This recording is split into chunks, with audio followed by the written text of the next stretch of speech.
নিজেকে একবার প্রশ্ন করুন, ডাক্তার ইউনূস কি আজ পর্যন্ত বলেছে যে ভারতের বাঁধ খুলে দেওয়ার কারণে বাংলাদেশে আজকে এই বন্যার ক্ষয়ক্ষতি হয়েছে? আর আবারও বলি, মূর্খের মতো আওয়ামী লীগ সরকারকে দোষ দিয়ে যে শেখ হাসিনা দিল্লিতে আছে, উনি বলাতে মোদি হচ্ছে বাঁধের গেট খুলে দিয়েছে বাংলাদেশকে হেনস্থা করার জন্য বা বাংলাদেশকে ডুবিয়ে দেওয়ার জন্য। এটা সম্পূর্ণ ভ্রান্ত ধারণা। আসসালামু আলাইকুম, সবাই কেমন আছেন? আশা করি সবাই ভালো আছেন। যদিও দেশে এখন বন্যা মহামারী আকারে চলছে, অত্যন্ত দুর্যোগপূর্ণ সময়ের মধ্য দিয়ে যাচ্ছি। বিশেষ করে ফেনী, নোয়াখালী, লক্ষ্মীপুর সহ পার্বত্য জেলাগুলোতে বন্যার ব্যাপক প্রাদুর্ভাব দেখা দিয়েছে। হাজার হাজার লক্ষ লক্ষ মানুষ পানিবন্দী, অনেকে মারাও গিয়েছে, অনেকের খোঁজ পাওয়া যাচ্ছে না। আমরা আল্লাহর কাছে দোয়া করি যাতে খুব দ্রুতই এই বন্যা পরিস্থিতির অবনতি হয় এবং মানুষ তাদের স্বাভাবিক জীবনে ফিরে আসে। আল্লাহ আমাদের সবাইকে রক্ষা করুন। তো আজকে আসলে বন্যা নিয়ে ভিডিও বানাতে এসেছি।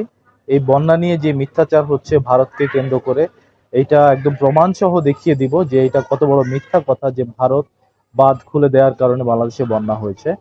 এটা বেশ কিছু প্রমাণ সহ, দলিল সহ আজকে আমি আপনাদের মাঝে দেখিয়ে দেব। ভিডিওটা বেশি বড় করব না, টু দা পয়েন্টে আজকে কথা বলবো। প্রথমেই বলে নেই, 22 অগাস্টে আমাদের বর্তমান তত্ত্বাবধায়ক সরকারের বা অন্তর্বর্তীকালীন সরকারের প্রধান উপদেষ্টা ডক্টর ইউনূস কিন্তু সরাসরি বলেছেন যে বন্যা নিয়ে সোশ্যাল মিডিয়াতে বা ফেসবুকে যেসব প্রচার প্রচারণা হচ্ছে সেগুলো অবশ্যই গ্রহণযোগ্য নয় এবং সেগুলো অবিশ্বাস্য, মানে পুরোটাই মিথ্যা। আপনারা এই লিঙ্কটা দেখুন, এই ছবিটা দেখুন, প্রথম আলো নিউজে এসেছে। সেখানে তিনি বাংলাদেশে নিযুক্ত ভারতের হাই কমিশনারের সাথে মিটিং করেছেন এবং ওখানে উনি বলেছেন যে বন্যা মোকাবেলায় ভবিষ্যতে আরো কার্যকর ভূমিকা রাখার জন্য ভারত এবং বাংলাদেশ যৌথ উদ্যোগে আরো উচ্চ পর্যায়ের কমিটি গঠন করা হবে যারা বন্যা নিয়ন্ত্রণ বা বন্যা ক্ষয়ক্ষতি রোধে কাজ করবে। তো তত্ত্বাবধায়ক সরকারের বা অন্তর্বর্তীকালীন সরকারের প্রধান উপদেষ্টা যেখানে এই কথা বলেন যে ফেসবুকে যেসব প্রচার প্রচারণা হচ্ছে সেগুলো সম্পূর্ণ ভুয়া বা ভ্রান্ত এবং এগুলোর সাথে বাস্তবতার কোনো মিলই নেই। সো আমি শুরুতেই বলে দিলাম যে এটাতে আসলে সন্দেহ রাখার আর কোনো আহ, উপায় থাকে না। দ্বিতীয়ত হচ্ছে 25 অগাস্টে আপনারা একটু দেখুন, আমি কিছু স্ক্রিনশট দিচ্ছি। 25 অগাস্টে ইন্টারন্যাশনালি বলেন, বিবিসি বলেন, কালের কণ্ঠ বলেন, বাংলাদেশ সহ বিশ্বের বিভিন্ন নিউজ পেপারে এসেছে যে আসলে সারা বিশ্বে 2023 থেকে শুরু করে 23 থেকে 2024 এই 2 বছর আজ পর্যন্ত যে হঠাৎ করে বন্যার একটা প্রবণতা বেড়ে গিয়েছে, বন্যা এবং সেই সাথে ভূমিধস। এই দুটোর মূল কারণটা হচ্ছে, আপনারা এই স্ক্রিনশটগুলো দেখুন, আবার একটু খেয়াল করুন।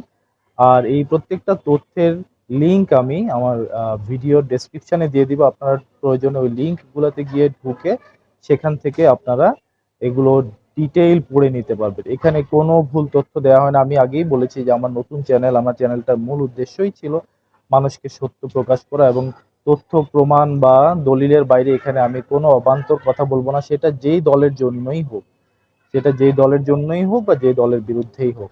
সো প্রত্যেকটা তথ্যের লিঙ্ক আপনি আমার ভিডিও ডেসক্রিপশনে গিয়ে পাবেন এবং ওই লিঙ্কগুলোতে ক্লিক করলে আপনি বিস্তারিত নিউজগুলো পড়তে পারবেন। এখানে দেখেন বিবিসি বলছে, কালের কণ্ঠ বলছে, এছাড়া অন্যান্য সকল নিউজ পেপার বলছে যে 2023-24 এই 2 বছরে হঠাৎ করে সারা বিশ্বের যে বৈশ্বিক যে বন্যা এবং ভূমিধস সৃষ্টি হয়েছে, এটাকে ওরা নাম দিয়েছে উড়ন্ত নদীগুলোর কারণে।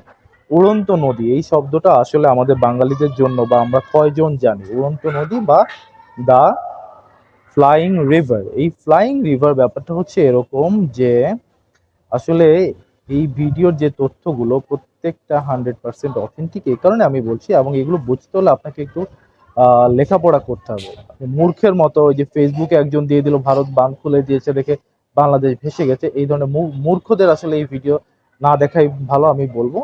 কারণ রিয়ালিটি এবং মূর্খদের গুজবের মধ্যে আকাশ পাতাল তফাৎ। আজকে আওয়ামী লীগ সরকারের এই অবনতির পেছনে গুজব কতটা বাজেভাবে গুরুত্বপূর্ণ ভূমিকা রেখেছে সেটা আমরা দেখেছি। সো গুজবে বিশ্বাস করা যাবে না। এই উড়ন্ত নদীগুলো হচ্ছে আসলে আমরা দেখছি যে গ্লোবাল ওয়ার্মিং এর কারণে বা জলবায়ু পরিবর্তনের কারণে, বৈশ্বিক জলবায়ু পরিবর্তনের কারণে পৃথিবীর তাপমাত্রা বেড়ে গেছে, প্রচুর গরম। এই গরমের কারণে কি হয়, সমুদ্র থেকে বা ভূপৃষ্ঠের মধ্যে যত পানি আছে এই পানিগুলো ব্যাপক আকারে বাষ্প আকারে উপরে গিয়ে জমা হচ্ছে, বায়ুমণ্ডলে গিয়ে জমা হচ্ছে। একসময় যেগুলো বায়ুমণ্ডলে জমা ছিল সেগুলোর পরিমাণ থাকতো কম এবং সেগুলো পর্যায়ক্রমে বৃষ্টির সিজনে সারা বিশ্বে ঘুরে ঘুরে বৃষ্টি হয়ে সেগুলো পড়ে যেত। কিন্তু আজকাল এই যে এই বায়ুমণ্ডলে যে বাষ্পগুলো জমা হচ্ছে এগুলো দানব আকারে নদীর আকার ধারণ করছে। এগুলোর পরিমাণ বিগত 40-45 বছর আগে বা 50 বছর আগে চিন্তা করলে এখন তার ধারে কাছেও নেই। যদি আগে এই বায়ুমণ্ডলের জলরাশি বা এই বাষ্পগুলোকে আমরা ছোট্ট একটা পুকুরের সাথে তুলনা করি, এখন সেগুলো দানব আকারে নদীর আকার ধারণ করা হয়েছে। এবং এই কারণেই সারা বিশ্বে প্রচুর পরিমাণে বৃষ্টিপাত হচ্ছে, এবং এই বৃষ্টিপাতের কারণেই বন্যা, এবং বন্যার সাথে সাথে আমরা জানি যে পাহাড়ি অঞ্চলে ভূমিধস হয়, এই ভূমিধসগুলো হচ্ছে। আপনাদের আরো কিছু বলে রাখি, কিছু তথ্য দিয়ে রাখি। 2023 সালে ইরাক, ইরান, কুয়েত, জর্ডান সহ বেশ কিছু দেশে, যেগুলো বলতে গেলে মরুভূমির দেশ, কিন্তু এই মরুভূমির বা এরকম এই ড্রাই ওয়েদারের দেশগুলোতেও ব্যাপক বৃষ্টিপাত হয়েছে এবং বন্যা হয়েছে। কেউ চিন্তা করা যায় যে মরুভূমির দেশেও কখনো বন্যা হবে?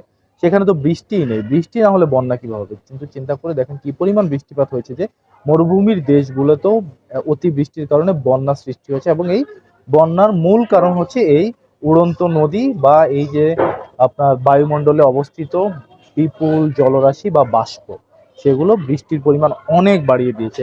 একইভাবে আমরা যদি চিন্তা করছি কি 2024-এর শুরুর দিক থেকে জার্মানিতে বন্যা হয়েছে, ইংল্যান্ডে বন্যা হয়েছে, আমেরিকাতে বন্যা হয়েছে, অস্ট্রেলিয়াতে বন্যা হয়েছে, এমনকি চায়নাতে, আমাদের সাউথ ইস্ট এশিয়া, আমাদের নিকটবর্তী দেশ সিঙ্গাপুরে, আপনার হচ্ছে ইন্দোনেশিয়াতে, দুবাইতে, সবশেষ ভারতের চেন্নাইতে গত জুনে যে পরিমাণ ব্যাপক বৃষ্টিপাত হয়েছে এবং সে থেকে যে পরিমাণ বন্যার সৃষ্টি হয়েছে, তাহলে এগুলোর দায় কে নেবে? এগুলোর দায় কি ভারতের? আজকে চীনে বন্যা হয়েছে, চীনে বন্যা কি ভারতের কারণে হয়েছে? ভারতের চেন্নাইতে বা তামিলনাড়ুতে ব্যাপক প্রাণহানি ঘটেছে বন্যার কারণে জুন মাসে, সেটা কি তাহলে ভারত নিজের দেশে নিজে বাঁধ খুলে দিয়েছে? তো এইসব ফালতু কথার কোনো জায়গা আপনারা রাখবেন না, এবং এইসব ফালতু কথা বিশ্বাস করারও কোনো প্রয়োজন নেই। আমি আবারও বলছি, 25শে অগাস্টে আমি প্রয়োজনীয় স্ক্রিনশটগুলো দিয়ে দিচ্ছি, আপনারা আবার দেখুন। 25শে অগাস্টে প্রায় বাংলাদেশের সব কয়টা জাতীয় দৈনিকে এসেছে যে এই সারা বিশ্বে জলবায়ু পরিবর্তনের কারণে এবং অতি বৃষ্টির কারণে এই বন্যার সৃষ্টি হচ্ছে এবং ভূমিধস হচ্ছে, ব্যাপক প্রাণহানি ঘটছে, ব্যাপক ক্ষয়ক্ষতি ঘটছে। আবারও ফিরে যাই শুরুতে, আমাদের বর্তমান অন্তর্বর্তীকালীন সরকারের প্রধান উপদেষ্টা, যাকে আপনারা গুরু মানেন, তিনি নিঃসন্দেহে তিনি একজন স্কলার পার্সন, তিনি একজন নোবেল লরিয়েট, তিনি অনেক জ্ঞানী একজন মানুষ। তিনি তো ফালতু কথা বলতে পারেন না। কই, তিনি কি কখনো বলেছেন যে ভারতে বাঁধ খুলে দেওয়ার কারণে বন্যা হয়েছে? নিজেকে একবার প্রশ্ন করুন, ডাক্তার ইউনূস কি আজ পর্যন্ত বলেছে যে ভারতের বাঁধ খুলে দেওয়ার কারণে বাংলাদেশে আজকে এই বন্যার ক্ষয়ক্ষতি হয়েছে? উনি একজন মেধাবী লোক, উনি যে কাজটা করেছেন যে উনি বন্যায় যা ক্ষয়ক্ষতি হয়েছে বা হচ্ছে সেগুলোকে কিভাবে মোকাবেলা করা যায়, উনি 1000 কোটি টাকা 44টা এনজিওকে নিয়ে জরুরি বৈঠক করেছেন, 1000 কোটি টাকার একটা ফান্ড গঠন করছেন যাতে বন্যা পরবর্তী পুনর্বাসন করা যায়।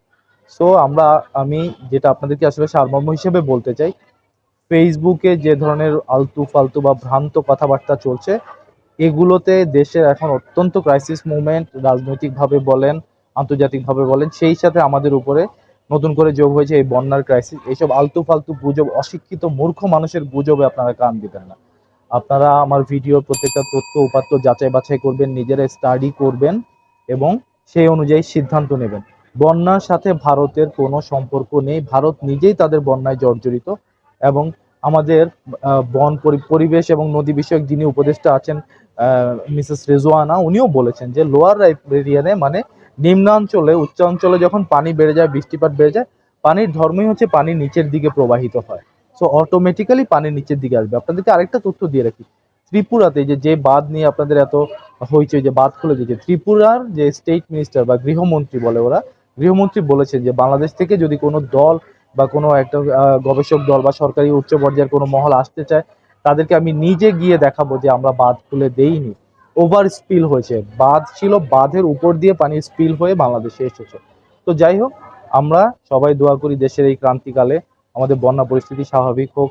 হাজার হাজার মানুষ, লক্ষ লক্ষ মানুষ বন্যায় কষ্ট পাচ্ছে, অনেক মানুষ মারা যাচ্ছে, অনেক হতাহত খোঁজ খবর আমরা পাচ্ছি। এগুলো আল্লাহ আমাদেরকে সহায় হোক, অতি দ্রুত এই পরিস্থিতি যাতে আমরা কাটিয়ে উঠতে পারি।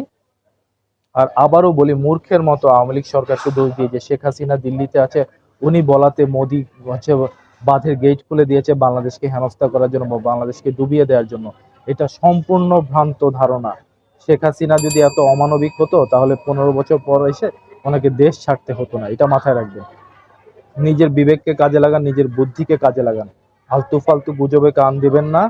বাংলাদেশ আওয়ামী লীগ বাংলাদেশের সবচেয়ে পুরনো এবং সবচেয়ে বড় দল, রাজনৈতিক দল। বাংলাদেশ আওয়ামী লীগ সগৌরবে আবার ফিরে আসবে এবং আওয়ামী লীগের হাত ধরেই বাংলাদেশের বিগত যত ধরনের উন্নতি অগ্রগতি হয়েছে তা হয়েছে আবার সেটা শুরু হবে। সাময়িক আমরা এখন অশান্তিতে আছি, কষ্টে আছি, আমরা এই সাময়িক অশান্তি কষ্ট কেটে উঠবো। প্রাকৃতিক দুর্যোগ সম্পূর্ণ আল্লাহর হাতে, আমরা আল্লাহর কাছে দোয়া করব যাতে আমরা বন্যা থেকে দ্রুত মুক্তি পেতে পারি। সবাই ভালো থাকবেন, সবাই সবার জন্য দোয়া করবেন। এই বন্যা পরিস্থিতিতে যতটুকু পারেন সবাই সবাইকে সহযোগিতা করবেন। কোনো গুজবে কান দেবেন না, আমি আবারও বলছি কোনো গুজবে কান দেবেন না। ভারত বিদ্বেষী কথাবার্তা যারা বলছে তাদের সুদূর প্রসারী পরিকল্পনা আছে। তো ওইসব ভুলভ্রান্তিমূলক কথাবার্তায় যাওয়া যাবে না, নিজের বিবেক বুদ্ধিকে কাজে লাগাবেন। সবাই ভালো থাকবেন, সবাই সবার জন্য দোয়া করবেন। আসসালামু আলাইকুম।